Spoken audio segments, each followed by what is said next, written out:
ডিম পোলাও করতে নিয়েছি গোবিন্দভোগ চাল 200 গ্রাম, পেঁয়াজ বেরেস্তা, পেঁয়াজ কুচি, সর্ষের তেল, 4টে কাঁচা লঙ্কা, শাহি গরম মশলা, আদা রসুন পেস্ট, কেওড়ার জল, ঘি, ডিম, গোলমরিচের গুঁড়ো, চিনি, নুন। গোবিন্দভোগ চালে 1 চামচ ঘি, 1 চামচ শাহি গরম মশলা, 2 চামচ গোলমরিচের গুঁড়ো, স্বাদ মতো নুন দিয়ে মিশিয়ে 10 মিনিট রেখে দিচ্ছি।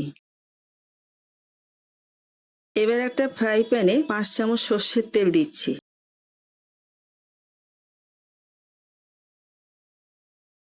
তেল গরম হয়ে এলে পেঁয়াজ দিয়ে ভালো করে ভেজে নিচ্ছি।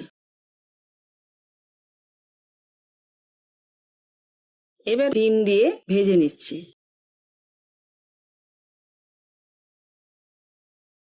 ভাজা হয়ে গেছে, ডিমগুলো এবার তুলে নিচ্ছি। এবার আদা রসুন পেস্ট দিয়ে ভেজে নিচ্ছি। এবার চাল দিয়ে ভালো করে মিশিয়ে 5 কাপ জল দিয়ে 4টে কাঁচা লঙ্কা দিয়ে চাপা দিয়ে দিচ্ছি।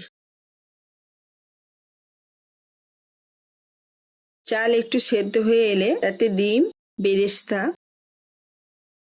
স্বাদ মতো চিনি, কেওড়া জল দিয়ে চাপা দিয়ে দিচ্ছি। এবার জল শুকিয়ে গেলেই তৈরি হয়ে যাবে ডিম পোলাও।